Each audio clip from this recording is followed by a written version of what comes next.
Thenulagam channel உங்களை அன்போடு வரவேற்கிறது. சேனலுக்கு சப்ஸ்கிரைப் பண்ணாதவங்களாம் சப்ஸ்கிரைப் பண்ணுங்க. இப்போ கதைக்குள்ள போகலாம். பனி பொழிந்த கனல். எழுதியது தேனு, வாசிப்பதும் தேனு.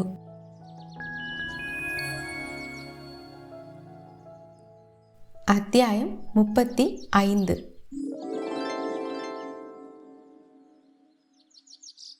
தேஜனின் ஒன்றுவிட்ட தங்கையின் குழந்தைக்குத்தான் காது குத்து. அந்த பெண்ணின் கூட பிறந்த சகோதரனின் மடியில் வைத்து காது குத்துவதாகத்தான் ஏற்பாடு. பெண் வீட்டாரின் முறைப்படி தாய்மாமன் மடியில் பிள்ளையை வைத்து காது குத்த வேண்டும். மாப்பிள்ளை வீட்டாருக்கும் அந்த மாமனுக்கும் ஏதோ மனஸ்தாபம். கடைசி நேரத்தில் அவன் வரவில்லை. அந்த நேரத்துக்கு ஒரு சமரசம் போல தேஜனின் மடியில் குழந்தையை அமர்த்தி காது குத்துவது என்று தீர்மானித்தனர். விசேஷத்திற்கு போவது என்று தீர்மானித்த உடனேயே தேஜன் தன்னிச்சையாக என்ன மொய் வைப்பது என்றும் தீர்மானித்திருந்தான். ரெங்கனின் பணவளத்துக்கு ஏற்றபடி மொய் வைப்பதானால் நகையோ பணமோ கணிசமாக வேண்டும். தேஜனின் பண வரத்துக்கு ஏற்றபடி வைப்பது என்றால் நகையும் பணமும் ரெங்கனின் தரத்தை எட்டாது. குறைவாக செய்தால் அது ரெங்கனுக்கு தலைகுனிவு. அதனால் தங்கமாக வைப்பதை தவிர்த்திட நினைத்தான். அவனுடைய கையையும் கடிக்காமல் ஓரளவிற்கு ஏற்புடையதாகவும் இருக்கும்படி என்ன செய்யலாம் என யோசித்து யோசித்து ஒரு விடுமுறை வாசஸ்தலத்திற்கு கிஃப்ட் வவுச்சர் எடுத்தான். அந்த ரிசார்ட்டுக்கும் அவனது நிறுவனத்துக்கும் தொழில்முறை தொடர்பு இருப்பதால் அவனுக்கென்று பிரத்யேக சலுகையும் உண்டு, தள்ளுபடியும் உண்டு. குறைந்த செலவில் உலகத்தரம் வாய்ந்த ரிசார்ட்டில் ஒரு வாரத்துக்கான செலவை உள்ளடக்கிய கிஃப்ட் வவுச்சர் அது. நவீன யுகத்துக்கு ஏற்ற நாகரீகமான அன்பளிப்பு. ஆனால் செங்கத்தின் சமயோஜிதம் வேறாக இருந்தது. மொய் வைக்கும் வேளையில் பரிமளத்தை முடுக்கிவிட சாவி கொடுத்த பொம்மை போல பரிமளம் மகளிடம் வந்தாள். தாய் மாமன்னு மரியாதை பண்றாங்க, அதுக்கேத்தாப்புல நாமளும் திருப்பி செய்யணும்ல, உன் புருஷனுக்கும் கௌரவம் தானே என்று கிசுகிசுத்தவள், இதை மறந்துட்டிய கண்ணு, எங்க மயிலாவே செலக்ட் செஞ்சது என்று சத்தமாக சொல்லி திடுமென ஒரு வைரத்தோடை மயிலாவின் கையில் திணித்தாள். யோசிக்க கூட அவகாசம் தரவில்லை. அதுவே செங்கத்தின் சாமர்த்தியம். எங்கு தொட்டால் எங்கு வெடிக்கும் என்று கணிப்பதில் அவள் கை தேர்ந்த கில்லாடி. தேஜன் அன்பளிப்பை நீட்ட பரிமளம் மயிலாவை முடுக்க செய்வதறியாத மயிலா அன்பளிப்பின் மீதே வைரப்பெட்டியை வைத்து விட்டாள். பெண் வீட்டாருக்கு ஏக மகிழ்ச்சி. வாவ் அண்ணா, அண்ணி, ஆளுக்கு ஒரு பரிசா? அண்ணி, டிசைன் பிரமாதம். அண்ணா, 5 ஸ்டார் ரிசார்ட்டா? தேங்க்ஸ்ண்ணா. குழந்தையின் தாய் மகிழ்ச்சியில் துள்ளினாள். தேஜன் முகம் மாறாமல் காத்து நின்றது அதிசயத்திலும் அதிசயம். எதிர்பார்த்த எதுவும் வெடிக்கலையே என செங்கத்துக்கு ஏமாற்றம்தான். ஆனால் வெடித்தது. அறைக்குள் 4 சுவற்றுக்குள் வெடித்தது. வெடித்து உள்ளமது விரிசல் கண்டது. அம்மா தான் சொன்னாங்க என்று மயிலா மென்று விழுங்கினாள். அதான் கேட்டதே, பெரிய சிதம்பர ரகசியம். ஏளனமாக உதடு வளைத்தான் தேஜன். நமக்கு கௌரவமா இருக்கும்னு உங்களுக்கு கௌரவமா இருக்கும்னு அவளை திருத்தி தன்னை பிரித்து கொண்டான் அவன். வைரத்தோடே மயிலா தருவதாகவே இல்லை. தேஜனுக்கு பிடிக்காது என்று தெரியும், தன்மானம் பார்ப்பான் என்றும் தெரியும். இருந்தும் சபை நடுவே அம்மா அப்படி வைரப்பெட்டியை நீட்டுவாள், அவளை தர்ம சங்கடத்தில் ஆழ்த்துவாள் என்று அவள் எதிர்பார்க்கவே இல்லை. சொற்ப கணம் மயிலா தயங்கினாலும் பரிமளம் முழங்கையால் அவளை உந்துகையில் சிந்திக்க அவகாசமின்றி போனது. அப்போதும் கூட தேஜனை மீறிக்கொண்டு தனியாக தான் மட்டும் தருவது போல தோன்றிடக்கூடாதே என்கிறவரை யோசித்தாள். அவனது அன்பளிப்பின் மீதே அந்த பெட்டியை வைத்து அவனும் அவளும் சேர்ந்து தருவது போன்ற பிம்பத்தை உருவாக்கவே முனைந்தாள். இருப்பினும் தேஜனின் சீற்றத்தை அது இன்னியும் குறைக்கவில்லை. பெற்ற தந்தையின் உதவியை கூட ஏற்க மறுப்பவன் இதை எப்படி ஏற்பான்? இத்தனை பேர் முன்னிலையில் தாயார் பரிசை தரச் சொல்கிறாள். தரமாட்டேன் என்று எப்படி சொல்வது? விழாவிற்கு வந்திருக்கவே கூடாதோ நடந்து விட்டிருந்த அசம்பாவிதத்தை எண்ணி எண்ணி மயிலா மனம் வருந்தினாள். எண்ணாமல் துணிந்த பின் எண்ணி என்ன பயன்? ஏன் இப்படி செய்தாய், எதற்கு என்று ஒன்றையும் தேஜன் விசாரித்து கொள்ளவில்லை. விஷயம் பிடிக்கவில்லை என்பதை மறைக்கவும் இல்லை.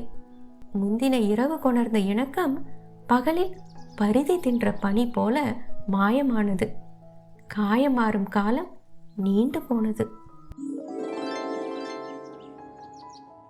போட்ட திட்டத்தில் செங்கத்துக்கு பாதி வெற்றி என்றுதான் சொல்ல வேண்டும். கடுப்பாக ஊரை விட்டு கிளம்பியவன் கடுப்பாகவே வீட்டிலிருந்து விடைபெற்று கொண்டான். தாய் வீட்டிற்கு வந்த கையோடு அவனுடைய வீட்டிற்கு அழைத்து செல்வான் என்று மயிலா நினைத்திருக்க, தன்னிச்சையாக முடிவெடுத்த தேஜனோ அவளை தரணி அம்மாளிடமே விட்டு சென்றான். உடம்புல தெம்பையே காணோம், இங்கேயே இருக்கட்டுமே என்று பரிமளம் ஆரம்பித்தது ஒரு காரணம். ஒரு முறை அழைத்து வராதவளை எத்தனை முறை அழைப்பதாம் என்கிற வீம்பு மறு காரணம். அவன் அழைத்து வரமாட்டேன் என்று சொன்னால் அவன் கோபத்திற்கு எல்லையே இருக்காது என்கிற அச்சம் முக்கிய காரணம். மொய் விஷயத்தில் வந்த மன வேறுபாடு துணை காரணம். சேர்ந்து வாழ கொடுத்து வைக்கலையே என்கிற வருத்தம் அது ஏகத்துக்கும் இருந்தது. இரு மனதாகத்தான் விட்டு சென்றான். பாவம், அதில் ஒரு மனம் அவளை எண்ணித்தான் ஏங்கி கிடக்கிறது என்பதை அறியாத மயிலா அமைதி இழந்து தவித்தாள். ஏன் விலகி விலகி போறீங்க? பிடிச்சுதானே கட்டிக்கிட்டீங்க? ஆதங்கத்தோடு கேட்டாள். செங்கத்தோட சொந்தத்தை நான் எதுக்கு பிடிச்சு கட்டிக்க போறேன்? செங்கமும் பரிமளமும் பேசிய பேச்சே காதில் ரீங்காரமிட அதற்கும் கடுப்பில் எரிந்து விழுந்தான். அவள் கேட்டது கல்கொடி மண்டபத்து கல்யாணத்தை. அவன் சொன்னதோ செங்கம் பொறாமையில் வேக, வாதாபி மெத்தனத்தில் மிதக்க, பரிமளம் ஆணவத்தில் ஆட, இவர்கள் அனைவரும் மானசீகமாக அச்சதை தூவி அவசரகதியில் நடந்து முடிந்த கல்யாணத்தை. அவருக்கு யாரையும் பிடிக்கல பாட்டி, ஒரு வார்த்தை கூட நின்று பேச மாட்டேங்கிறாரு என்று பொத்தாம் பொதுவாக சொல்லி வருத்தப்பட்டு கொண்டாள். தான் பிடிச்சதே புடின்னு இல்லாம புள்ளத்தாச்சி பிள்ளைய தாய்கிட்ட இருந்து பிரிக்க வேணான்னு பார்க்கறானே, அதை பாரு. வாய்க்கு கிடைத்த சமாதானத்தை சொல்லி பாட்டி தேற்ற பார்த்தார். ஆனாலும் அவன் புருஷனுக்கு இந்த வெட்டி ஜம்பா ஆகாது. பரிமளம் ஏளனமாக சொல்ல ஏற்கனவே கொதித்து கொண்டிருந்த மயிலா பொறுமை எழுந்தாள். மா, அவர் எதுக்கு இழுக்கிறீங்க? நீங்க செஞ்சது தப்பு. அவர் பெரிய அவர், உலகத்தில் இல்லாத அவர். பெத்து வளர்த்த அப்பா அம்மாவை விட நேற்று வந்தவன் பெருசாக போயிட்டானா? பெருசாகவே இருக்கட்டும். நான் என்ன தப்பு பண்ணிட்டேனோ அதை நீ பார்த்துட்ட. உங்கள் கௌரவத்துக்காக தானே பார்த்தேன். அந்த டூர் டிக்கெட்டெல்லாம் ஒரு பரிசாடி. இதுதான் நாங்கள். அவர் என்ன செஞ்சாலும் அதுதான் எனக்கு கௌரவம். அதுக்கு நீ எங்கள் சார்பாக போயிருக்கக்கூடாது. இதில் எங்கள் கௌரவத்தையும் அடங்கியிருக்கு. ஆமாம், பொல்லாத கௌரவம். அம்மா, எதிர்த்து பேசக்கூடாதுன்னு இருந்தேன். அப்பா செஞ்சதெல்லாம் எந்த விதத்தில் கௌரவம்? தேஜனுக்கு சிறு வயதில் இழைத்த அநியாயத்தை தான் மயிலா குறிப்பிட்டாள். தற்போது நடந்த சம்பவத்தை சொல்கிறாள் என பரிமளம் தவறாக நினைத்து விட்டாள். அடுத்து தொடர்ந்தவையெல்லாம் எலி தானே வந்து பொறியில் சிக்கிய கதைதான். சொந்த கம்பெனியில் தேவைக்கு கொஞ்சம் பணம் எடுத்தது அவ்வளோ பெரிய தப்பாடி. அதுக்கு உன் புருஷன் நடவடிக்கை எடுப்பானாமா? அந்த கோவத்தில் ஆளை வச்சு 2 தட்டு தட்டிட்டாரு உங்கள் அப்பா. மா, தப்பு தான், இல்லைன்னு சொல்லலையே. அதுக்கு தான் உங்கள் மாமா போலீஸை விட்டு திருப்பி அடித்தாரே. இன்னும் என்ன செய்யணும்? வயசு வித்தியாசம் பார்க்காம உன் புருஷன் காலில் விழுந்துடலாமா? பரிமளத்தின் இந்த பரிமாணம் மயிலாவுக்கு தெரியாத ஒன்று. தந்தையின் சுபாவம் தெரியும், தாயும் இத்தனை கீழே இறங்குவாளா? அதைவிட அதிர்ச்சிகரமான விஷயம் அந்த 2 தட்டு தட்டிய விவரம். மயிலாவால் அந்த விஷயத்தை ஜீரணிக்கவே முடியவில்லை. மாமனாருங்கிற மரியாதையோடவா நடத்துகிறான்?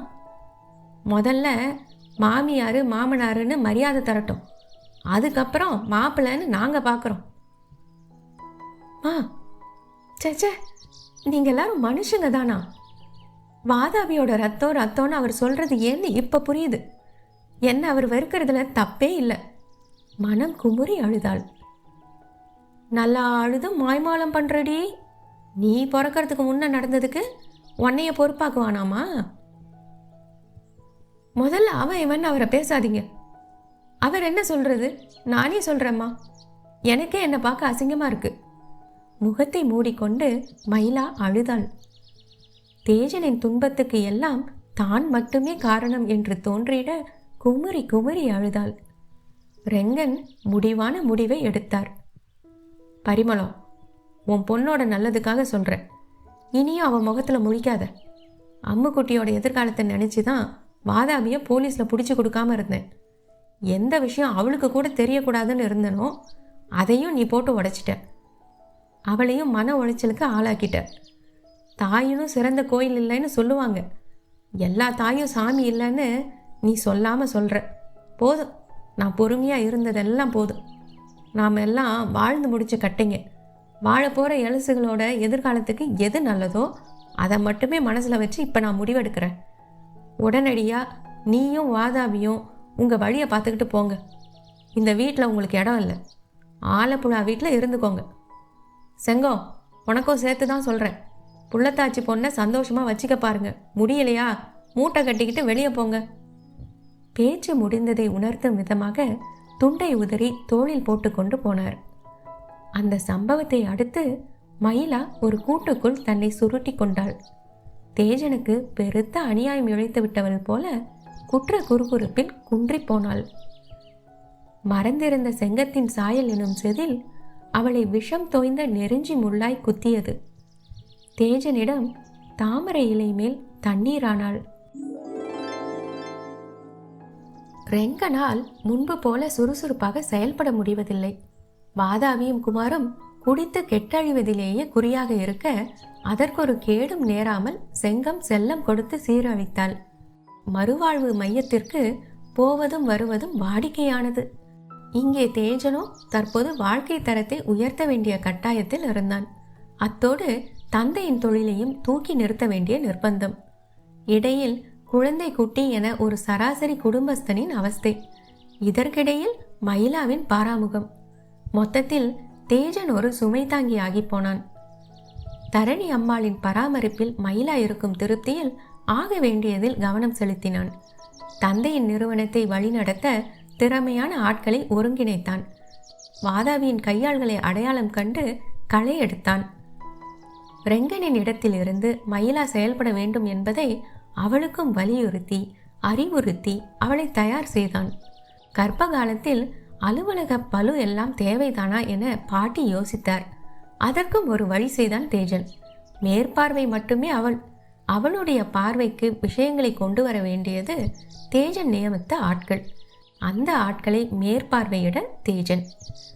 மேற்பார்வையிட வருகிறானோ இல்லையோ, அந்த சாக்கில் வருபவன் தூரத்தில் நின்றேனும் தாரத்தை தரிசிக்க தவறுவதில்லை.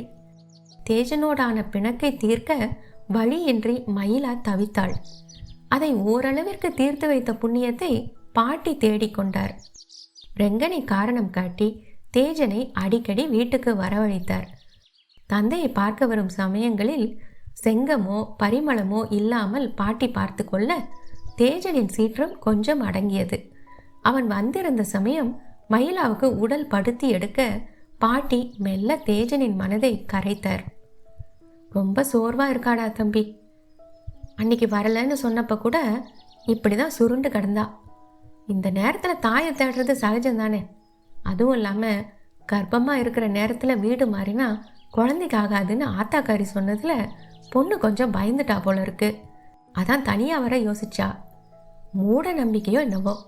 அந்த நேரத்தில் ரெட்டை உசுருக்காரி நிம்மதி தானப்பா முக்கியம் என்று சமாதானப்படுத்தினார்.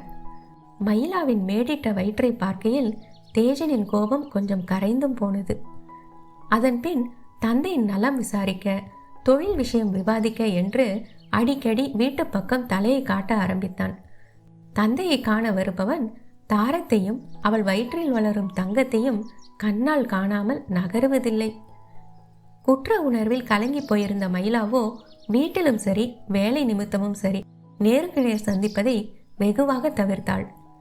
வேண்டுமென்றே தேஜனை அவள் தட்டி கழிப்பதை தரணி அம்மாள் கண்டு கொண்டார். பேரனை ஏதாவது சாக்கிட்டு வீட்டுக்கு அழைப்பார். விருந்து பரிமாறுவார். பாட்டியின் டீயும் தோசையும் சட்னியும் சிறுவயது தேஜுக்குட்டி சந்தோஷமாக இருந்த அந்த சொற்ப நாட்களை நினைவடுக்கிலிருந்து மீட்டெடுக்கும்.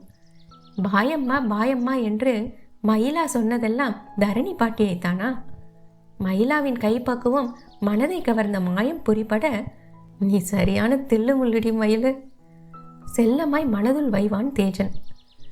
உணவு நேரம் போக மிச்ச நேரத்தில் இருவரையும் சேர்த்து வைக்க பாட்டி முயன்றார். பேரனிடம் பேசி பார்த்தார். நீ செய்கிறது உனக்கே நல்லா இருக்கா தம்பி? விருந்தாடி போல வீட்டுக்கு வர போற, அவ என்னடான்னா மூஞ்ச திருப்பிக்கிட்டு போறா. உங்களுக்குள்ள 1000 பிரச்சனை இருக்கட்டும், அதுக்காக இப்படி 3வது மனுஷங்க போல 2 பேரும் நடந்துக்கலாமா? அவ தான் சின்ன பொண்ணு, நீ உலகம் தெரிஞ்சவன் தானே. வாயும் வயிறுமா இருக்கிற பொண்ணு இப்படி தனியாக விடலாமா? தனியா என்ன பாட்டி, என் கூட இருந்தாதான் அவள் தனியாக இருப்பா, கசப்பாக சொன்னான். யாரும் மற்றவன் என்கிற எண்ணம் அவனை விட்டு அகலவே இல்லை. இங்கே தான் நீங்கள் எல்லாம் இருக்கீங்களே பாட்டி, யார் இருந்தாலும் நீ இருக்கிற மாதிரி வருமாயா? புரியுது பாட்டி, ஆனால் என்று இழுத்தவனுக்கு பாராமுகம் காட்டும் மயிலாவை பற்றி பாட்டியிடம் கூட குறை சொல்ல மனம் வரவில்லை. அவளுக்கா தோணும்போது வரட்டும், பட்டும் படாமலும் சொல்லி கொண்டான். சுய கௌரவத்தை விட்டு அவளை வர சொல்லி கெஞ்ச தன்மானமும் இடம் கொடுக்கவில்லை. சில சமயம் சீழ் பிடித்த காயத்தை ஆற்ற அதை குத்தி கிழித்துதான் ஆக வேண்டும் என பாட்டி துரிதமாக முடிவெடுத்தார். உனக்காக அப்பா அம்மாவை கூட பகைச்சிக்கிட்டாடா. மாதாவியும் பரிமளமும் இப்போ வீட்டு பக்கம் வரது கூட இல்லை தம்பி என்று ஆரம்பித்த பாட்டி அப்போதுதான் தன்னை அறியாமல் வாயை விட்டதை உணர்ந்தார். என்ன ஏது என்று முழு விவரத்தையும் தேஜன் கேட்டறிந்தான். பாட்டி வரி விடாமல் மொத்த விவாதத்தையும் அவனுடைய பார்வைக்கு வைத்தார். சற்று நேரம் அவன் ஒன்றுமே பேசவில்லை. தலையை தாங்கியபடி பேசாதிருந்தவனின் மனதுக்குள் 1000 எண்ணங்கள். மயிலாவின் மனம் படும் பாட்டை அவனால் உணர முடிந்தது. சமீப காலமாக அவள் பாராமுகம் காட்டுவது ஏன் என்றும் புரிப்பட்டது. அவனுடைய மௌனத்தை கண்டு பாட்டி கவலை கொண்டார். ரெங்கன் பயந்தது போல மயிலாவின் மீதான மனஸ்தாபத்தை இது அதிகரித்ததோ என்கிற அச்சம் அவர் முகத்தில் அப்பட்டமாக தெரிந்தது. ஆனால் அது தேவையில்லாத பயம். அவர் நினைத்ததுக்கு மாறாக தேஜனின் மனதில் மயிலாவின் மீதான அன்பையே அது அதிகரித்திருந்தது. நல்லதை நினைத்தால் நல்லதே நடக்கும். சரி பாட்டி என்று மட்டும் சொன்னான். சொல்ல வேண்டியது என் கடமை தம்பி, இதுக்கப்புறம் நீ தான் முடிவெடுக்கணும். பாப்பாவை பற்றி நீ கவலைப்படாத, அவள் என் பொறுப்பு. ஆனால் காலம் கடத்தாமல் செய்ய வேண்டியதை செய்யப்பார். நான் பார்த்துக்கிறேன் பாட்டி, நீங்கள் கவலைப்படாதீங்க. ஒரு தீர்மானத்தோடு எழுந்தான் தேஜன்.